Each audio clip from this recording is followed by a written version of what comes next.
DreAllDay.com. What's going on, everybody? Hope everybody's had a great summer. It is back to that time of year again. NBA regular season is set to begin.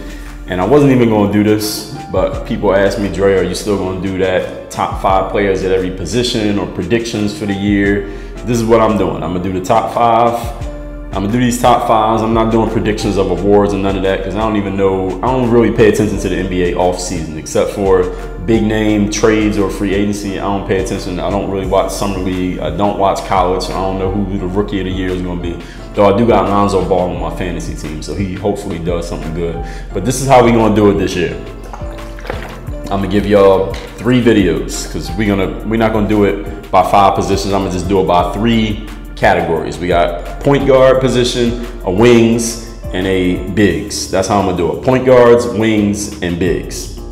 I think that makes it easier to not get certain players mixed up because sometimes, let's say if I put Kevin Durant at the shooting guard, people are like, well, Kevin Durant's a small forward and all that shit. So we'll hopefully do away with most of that. There may be a few that you think, well, this guy may be in that category. It doesn't matter. I'm putting them in the category and I'm putting them in. These are the same 3 categories that we use for the signature manuals. If you didn't know about the signature manuals, they're at hoophandbook.com. That's where we got point guards, wings, and bigs in those 3 categories. So instead of point guard, shooting, or small forward, power forward, y'all get what I'm saying. So what I'm gonna do here, this is gonna be the point guards video. And point guards, I'm gonna explain it as I do each one, but let me give you a whole rundown up front.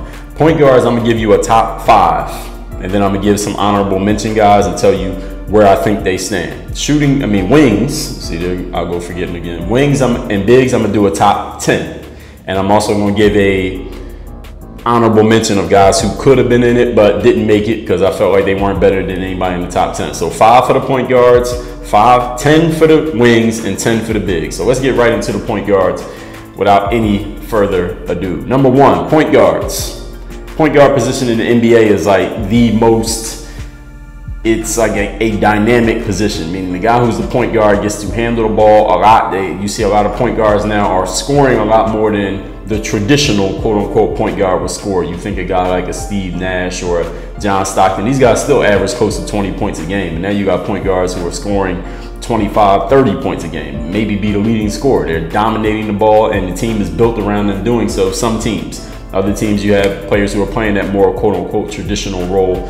But being a point guard right now, if you are an up-and-coming player and you're playing the point guard position or you want to play the point guard position, you need to get your handles right, number 1. You need to be able to break down the defense, break down a guy in front of you and create an opportunity for yourself and or force some help defense so you can get the ball to teammates. You need to be able to dribble, break down your defender, which are 2 different things. You're dribbling up the court and just running the offense is one thing, but breaking down a guy one-on-one is another thing. And this is all covered in the signature manuals at hoophandbook.com if you didn't know. You need to be able to pass the ball accurately, like good passing, not just can you pass, but throw good, accurate passes, especially off the bounce. You need to be able to make quick passes, like laser lightning passes, make them quick before the defense can close in and take away the space from the guy you're passing the ball to. So that passing, that breaking the guy down off the bounce and knocking down the outside shot. Can you knock down outside shots, especially off the dribble? Since you're playing point guard, you may not get as many spot up opportunities because you're the guy who's dribbling the ball. So can you create your own shot off the bounce, outside shot off the bounce, and make it accurately? You need all of those skills to play this position. Now, of course, defense, there are some other things too. We ain't gonna talk that much about defense in these videos because fact of the matter is most casual basketball fans don't pay attention to defense and most players don't either. So we'll talk about defense in a different video. If you got questions about defense, go to hoophandbook.com. We'll help you out. We got a program on defense. But anyway, going into this position right now, this was a tough category. This was actually the toughest when it came to ranking, especially since I only had 5. Just even if I did 50, the top 5 is very hard to decipher the top 5. I believe that there is a clear top 5. I do believe there's a clear top 5. Actually, you could say, no, I can't even say that there's a clear. You could actually make a case for, I think, 7 of these guys. And I'm going to give you my top 5. And it's not even who's in the top 5, but also the order of the top 5. I think the top 2 positions, there's a lot of conversation. The next 2 and the next 3, there's a lot of conversation. You can put these in kind of a lot of different orders and not be totally wrong. You have good justifications for them, but I know you're waiting for me to say who it's going to be. Number 1 at the point guard position, Stephen Curry. Golden State Warriors. I put Stephen Curry at the #1 position for, here's one reason why I put Steph at #1. As I go through these 5, I'll give you reasons. I may come back to different people as I'm saying it. One reason why Steph Curry is at the #1 position is because Stephen Curry won championships. 2 out of the last 3 championships were won by Stephen Curry and his team, the Golden State Warriors. Now, of course, I know we gotta throw the caveat out there that Steph Curry has a damn good team around him. You take Steph Curry off the Warriors and let that team play, they could still make the playoffs, maybe even make the finals without Steph Curry. You take any of the other guys that I'm going to name on this list off their teams probably wouldn't make the finals without them. Maybe one of them would. And y'all probably already know who that is, and we'll get to it in a minute. But the rest of these teams may not even make the playoffs without their point guard, the guy that I'm naming here. So I understand that, but at the same time, I mean, nothing we can do about that. We can't take Steph Curry off that team and put him on a different team. We can't switch him with somebody else's team. This is the situation that it is. Steph Curry has won 2 out of the last 3 championships, and not just as some guy at the end of the bench, because people be like, well, look, Steve Kerr won championships. That means he's better than Charles Barkley. That's not what I'm saying. Y'all understand what I'm saying. He has been he's played an integral role in winning that championship for that team. He was the best player on that team in 2 out of the 3 years. 1 year they didn't win the championship, but the first 2 years he was the best player. You could argue that Kevin Durant was the best player last year, or you could argue that Steph Curry was still right there with him. This guy's giving you 25 points a game. He's giving you 8-9 assists a game. He's the best 3-point shooter in the game right now. He can get hot. I think Steph Curry getting hot is the biggest ticket of any player in the league. If Steph Curry gets hot, more people are going to go watch and see what happens than any other player in the NBA who got hot. And I think that matters for something. And Steph Curry has defeated every player who is on this list beneath him, has either defeated the team that beat them or defeated them directly more times than that person has beaten him. And we got to go off winning, because winning is the name of the game. The purpose of the game is not points or highlights or dribbling moves. The purpose of the game is winning. Steph Curry has done the most winning. I know he's on a team that's pretty good. They're actually very damn good, but that's the situation that we in, and winning is winning. Steph Curry is the #1 point guard. The guy I put #2 is the guy who I almost put #1, who, if you look at I think I looked at NBA 2K ratings, I saw this guy was #1, and I completely understand it because it's a video game, Mr. Russell Westbrook. Russell averaged a damn triple-double last year. Stats-wise, ability-wise, performance-wise, Russell Westbrook would be #1. But we're not just talking about stats, ability, and performance. We're talking about winning and losing. Russell Westbrook lost in the first round of the playoffs last year. And yes, again, I understand he ain't got the team around him that Steph Curry has. I mean, take Kevin Durant off the Warriors, put him on the Thunder. Maybe the Thunder make the finals last year. Kevin Durant's that damn good. And we'll get to KD in the next video. But Russell Westbrook also had a chance to go against Steph Curry. Lest we forget, speaking of Kevin Durant, 2 years ago, OKC was up 3-1, lost 3 games in a row to Steph Curry. And the fact of the matter is, Steph Curry and Russell Westbrook play the same position. If Russell was better than Steph Curry, he had his opportunity to prove it in front of the whole world. That team had just won. Now, this was the 73-win Warriors, right? I got that right? Yeah, this was the Warriors team that won 73 games. You had a chance to wipe all of that out the record books, erase everything they did in the regular season. The guy that people keep comparing you to, this is Russell Westbrook I'm talking about right now. You had a chance to erase everything that dude's done. He just won MVP again. You could have blew all that shit out the water by beating him in that conference finals. They lost. They were up 3-1, so it's not like they were overmatched. This team was good enough to win. And this is not just on Russ, it's also on everybody else on that team, especially KD, who was the other great player on that team. They didn't finish it out. They didn't finish that series when they had the opportunity to do so. Therefore, I cannot put Russell Westbrook over Steph Curry because Steph Curry beat him. And this is when you had Kevin Durant on your team, Russ. So there's no way that I could put Russ above Steph Curry because, again, the object of the game is to win, and Russ had his chance to shit on Steph Curry's all his achievements right there in Steph Curry's best season, and he didn't do it. He failed to do it up 3-1. Even though Russ is still pretty damn good. I'm calling him the second best point guard in the whole NBA. That's still a pretty high ranking. This guy's still the man. He's still must-see TV. Of course, he probably won't put up the stats this year that he did last year. Now that he has Paul George and Carmelo Anthony on his team, but the guy's still pretty fucking good. So Russ, #2 behind Steph Curry. #3. Point guard in the NBA. Now, this #3, 4, 5 spot. I'm gonna tell you who the 3 guys are, and then tell you how I came to the reasoning that I came to for putting them where I put them. I put Chris Paul #3. I put John Wall #4, and Kyrie Irving I put #5. Now, I know there are a lot of Kyrie Irving fans out there in the internet sphere, and I know many of you are going to be really pissed that I put Kyrie number 5. Some of you may think Kyrie could be number 1. I mean, because Kyrie won more championships than Chris Paul, John Wall, and Russell Westbrook put together. But at the same time, we can talk about Kyrie right now. Kyrie's on the team with the best player in the world being LeBron James. Now, yes, Kyrie finished it out. Yes, Kyrie has some amazing games in the 2016 NBA Finals. Yes, I don't think any of the other point guards on this list can really stop Kyrie Irving from scoring 30 if he wants to score 30.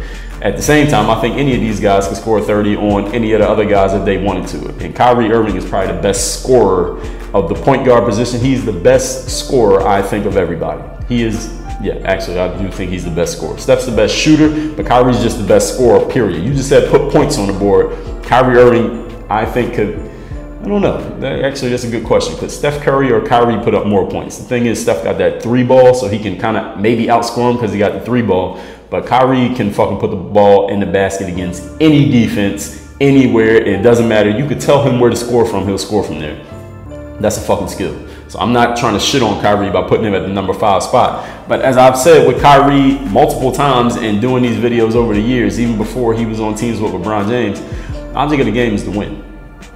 Object of the game is to win. And first of all, with Kyrie Irving forcing the trade to go to Boston, is Kyrie more concerned with winning or is he more concerned with happiness? I think he said you can't put a price tag on happiness or something that he said. I'm not taking points away from him for saying that, but I mean, you're on the team with the best player in the world. Why would you leave being on the team with the best player in the world where you can be the closer? LeBron's like, what, 32, 33 coming up this season?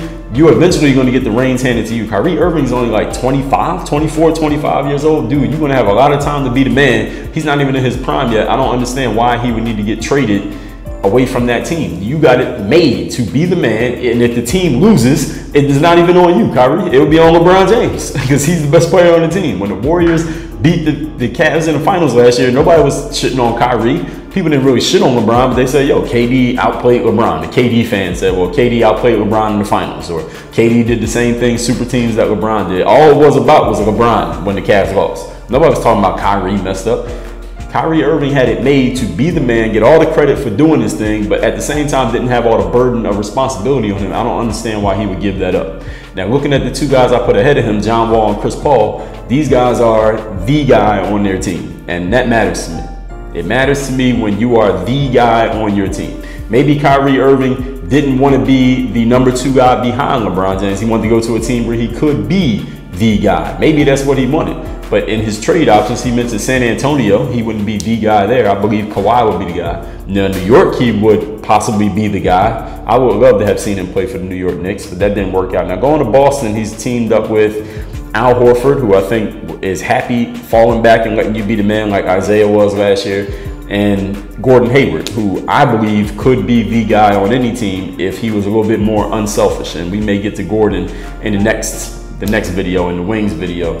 With Kyrie Irving, I'm factoring in how much winning does Kyrie Irving do when he's not on teams with LeBron James. Kyrie's been pretty good his whole career.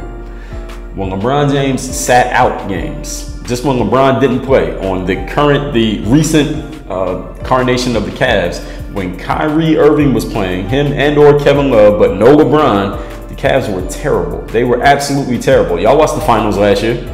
Did y'all see what happened every time LeBron James went out of the game? I mean, LeBron James couldn't even go out of the game for a minute without the Warriors going on like a 6-0, 9-0 run as soon as LeBron went on the bench. And that, to me, is an indictment of Kevin Love and Kyrie Irving. And if Kyrie Irving, I would say, is better than Kevin Love, is more of an indictment of Kyrie Irving. How all of a sudden, as soon as LeBron went to the bench, I mean, as soon as he went to the bench, y'all watched the finals. As soon as he sits down, the Warriors will score like 3 baskets in a row, and I'm tweeting, I'm like, yo, put LeBron back in the damn game.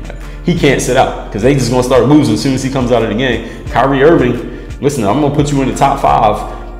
I would expect you to be the one to be like, all right, I'm gonna run the show now that guy's out of the game. Like, I don't know how many of you watched when Kobe and Shaq were teammates, but whenever Shaq went out of the game for the Lakers back in the Kobe-Shaq days when they were winning championships, Kobe would start dominating the situation.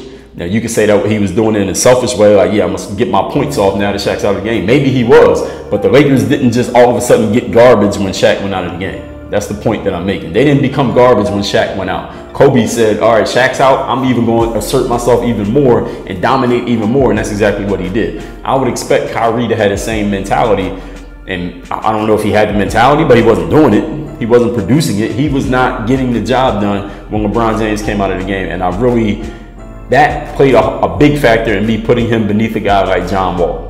John Wall is the guy in Washington. Yes, he got a teammate in Brad Beals who's pretty good. Brad Beal ain't as good as John Wall. And actually, John Wall was the #1 pick on my fantasy team. So John Wall, I expect you to have a great season. John Wall, I believe this season, especially this season coming up, feels like he has a lot to prove, because they lost in the second round last year to Isaiah Thomas and the Celtics, a team that I think they should have beat if they just had to play better. They should have won that series. I thought the Wizards I thought they were the better team. They ended up not being a better team. I think John Wall has a point to prove that he finally got his money. People are talking about him as one of the best point guards in the league, and he's got to go further in the second round. Now, he's lost in the second round a couple times now. He's got to actually go further than that, get to the Wizards versus the Cavs, which I think could be the conference finals.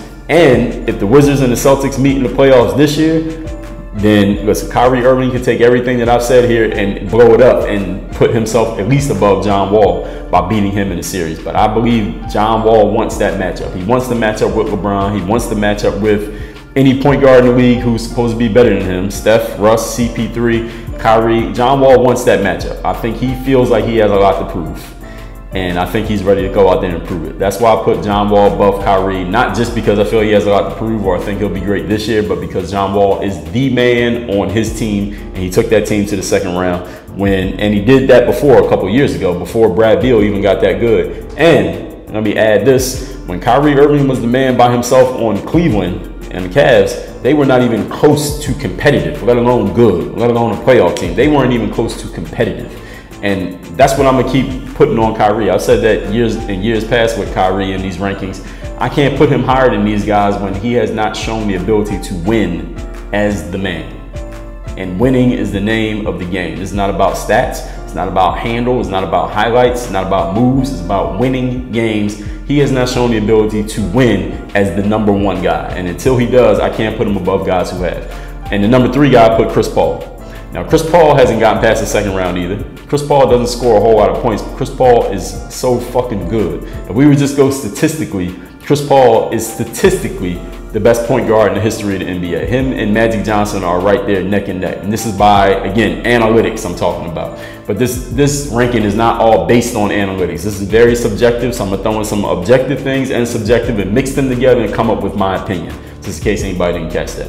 I believe Chris Paul is a fantastic leader. I believe he runs an offense as well as any player could possibly run an offense. The only player I say can run an offense better than Chris Paul is LeBron James. And actually, I would put them equal. I don't even put LeBron above him. I say they are equal in their ability to run an offense. Chris Paul can get everybody where they need to be. He gets people the ball where they need to get the ball. He does not give you the ball anywhere that you can't do something with it. He won't give you the ball until you're in a position to do something with it. He will set you up perfectly. Now, some players don't like that because they want to have the ball and be able to do their own thing. But if you need a guy to just run the offense and everybody get in their spots and get people the ball precise at the precise moment, precise location to do something with it, Chris Paul's the man to do that. And I admire that. I give credit to that. I give weight to that. And Chris Paul's been doing it for so much longer than a John Wall or a Kyrie Irving is the reason why I put him above those guys. That's the reason why.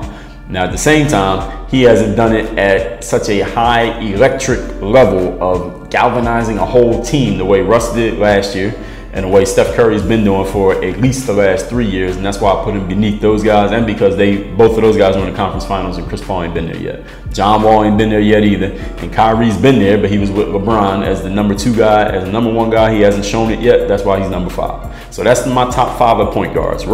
Steph Curry, Russ, Chris Paul, John Wall, Kyrie Irving. That's my top 5. Now let's talk about we got a couple of what do we call these?